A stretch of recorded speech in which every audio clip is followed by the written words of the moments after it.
people are confused because behind the closed doors of those in authority, a silent struggle is taking on between opposing gangs and the dreams and hopes of a people yearning for freedom. Can this civil war spark reform, or will it destroy Russia and erase the idea of a new Russia?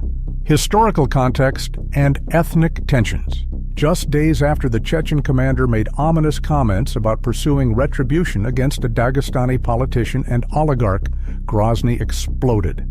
The explosion's cause and timing are unknown, especially given recent tensions.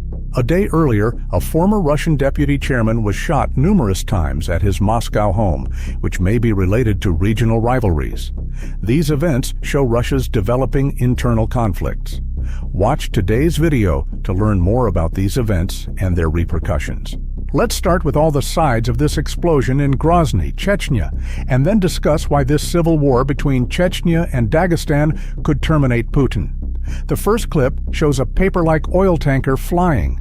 For context, these weigh thousands of metric tons. This must be hefty, but it flies like nothing, so this was a tremendous explosion. The explosion is growing, or it was the second. The first explosion started a tiny fire, and the second looked like a mushroom cloud. Following the flying tanker, we see its aftermath. It destroys an automobile before finishing. A fire may have stoked it. This incident likely happened at a fuel station, hence the second explosion's size.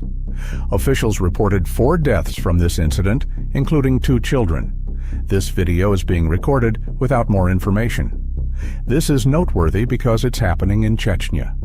As you may recall, the Chechen leader recently declared retaliation against 3 Russian lawmakers who allegedly tried to hurt him. All this is happening over a $17 billion firm like Amazon in Russia. The fact that Chechens and Dagestanis lead the 2 areas makes this issue much more complex. These are not Russian territories. Putin became FSB head in the 1990s during the Chechen War, when Chechens were striving to break away from Russia and form their nation. Thus, Putin may have issues with the region and its inhabitants due to its history. It appears that he may trigger a mini-civil war in Chechnya and the consolidation of other ethnic groups who don't benefit from Russia, like Kadyrovs. This may spark an underground movement among Turkic countries in the southwestern Russian Federation who have no loyalty. They're secular Muslims, Turkics, Central Asians, and conquered long ago. Many sympathize with Ukraine. Restiveness permeates that region. As mentioned in our original research, the Kremlin cannot control this conflict if it grows.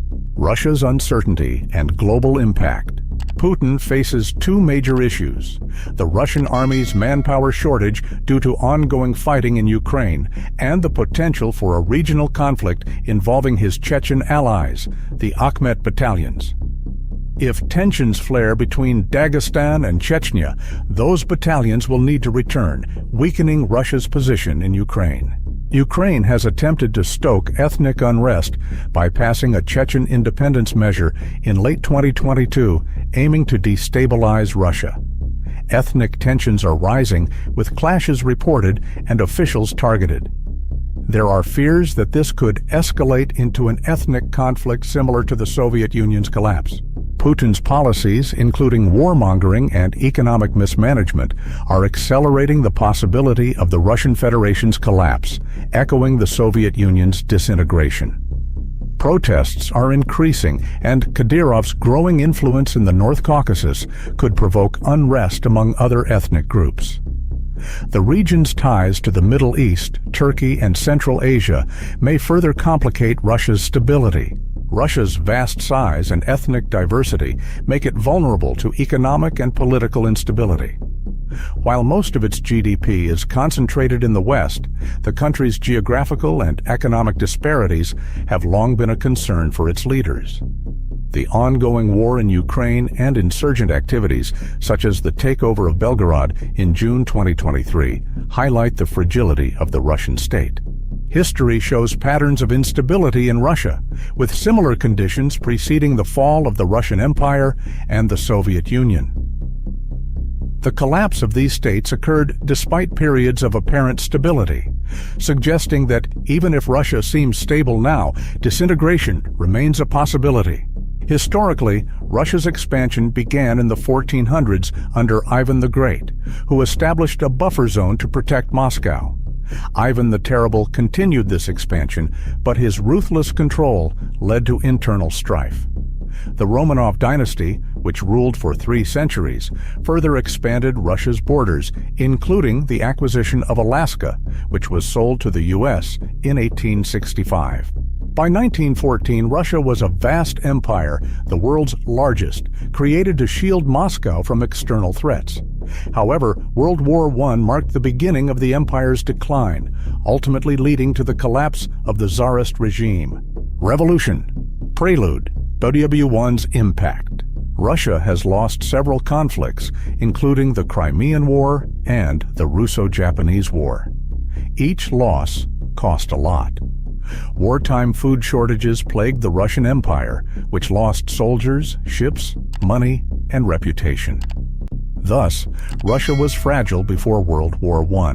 In 1905, Russian workers protested the monarchy in great numbers.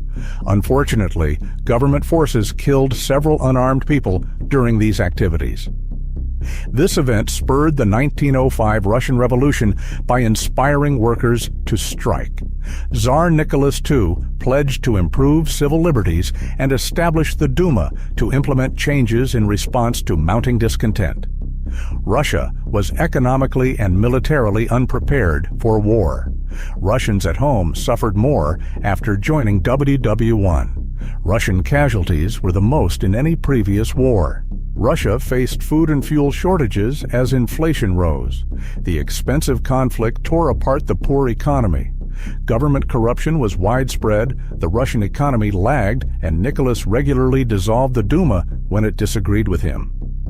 Petrograd, now St. Petersburg, saw a 1917 revolution where demonstrators fought police and refused to give up. Protests grew so large that the Duma formed a provisional government and deposed the Tsar. Despite food shortages, the new administration continued Russia's World War I efforts. This intensified national turmoil. Later that year, the Bolshevik Party, led by Vladimir Lenin, ousted the Duma's provisional government. This marked the official rise of the Russian Communist Party, founded following the First Russian Empire fall. After centuries of expansion, Russia was too big for one leader. The Russian thirst for expansion continued, causing its downfall. Remember that this will be a common subject in contemporary Russian history and certainly in current Russia.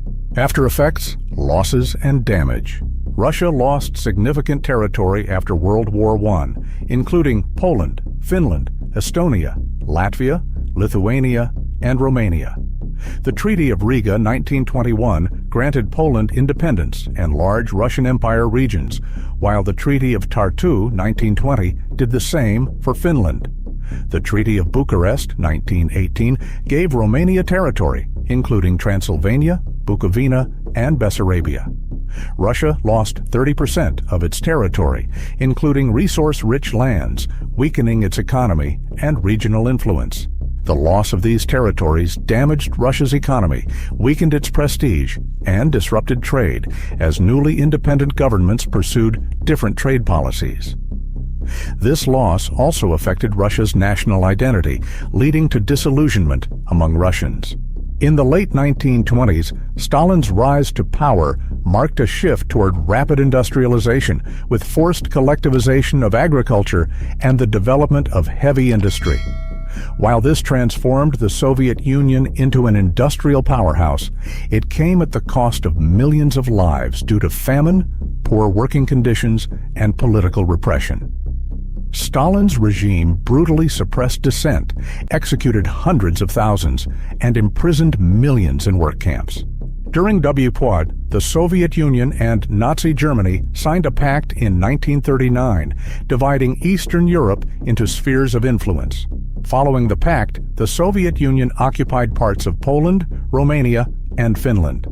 After Germany invaded the Soviet Union in 1941, the Soviets joined the Allies to defeat Nazi forces and gain control over much of Eastern Europe. These regions became Soviet satellite states with communist governments. The annexations divided Europe into Western democracies and the Soviet-led Warsaw Pact, mirroring Russia's historical union of diverse territories. However, this diversity also made Russia vulnerable to separatism when internal issues arose. Economic challenges of the USSR. After WW II, the Cold War began, with Winston Churchill declaring an Iron Curtain across Europe. The Soviets pushed for upheaval in China, Asia, and the Middle East, while their 1949 nuclear detonation escalated the arms race. The Soviet economy during the Cold War was dominated by central planning and state ownership of industries, focusing on heavy industry and military spending. However, productivity declined post-WW II, slowing economic growth. The lack of investment in technology and equipment, along with central planning, made industrial advancement difficult.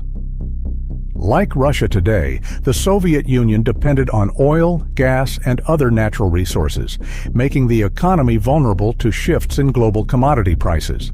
The centralized economic structure stifled diversification and responsiveness as government orders dictated production, often leading to mismatches in supply and demand. Western sanctions and embargoes exacerbated the problem, resulting in shortages of basic goods like food, clothing, and home goods, with many citizens relying on the black market. Public services such as healthcare, education, and housing were underfunded, while many workers faced low wages and limited opportunities for advancement. The lack of incentives for efficiency and waste reduction further hindered the economy.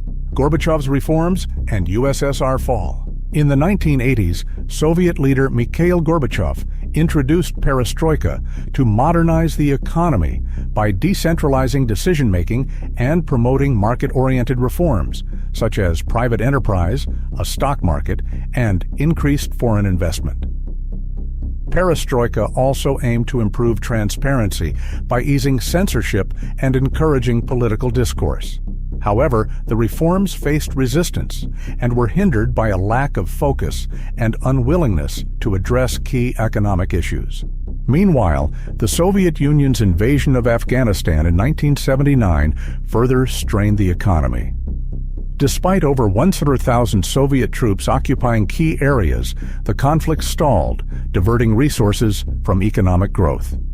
By the late 1980s, Soviet losses mounted, and the war, along with economic problems, contributed to the USSR's decline. The system's inherent inefficiencies increased inequality and fostered widespread discontent. The USSR, covering nearly 1/6 of the Earth, began to fracture. Gorbachev's slow reforms and the rise of independence movements in Eastern Europe weakened Soviet control. The Berlin Wall fell in 1989, and by 1991, an attempted coup by communist hardliners further undermined Gorbachev's leadership. On December 25th, Gorbachev resigned, and the Soviet Union officially collapsed on December 31st, 1991. The 15 republics, including Russia, gained independence, leading to severe economic challenges.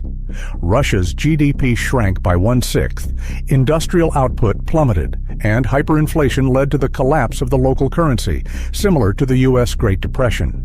Thanks for watching our videos. We strive to provide timely and appealing information. Comment your ideas below. Please like, share, and subscribe to our channel. Goodbye, and see you.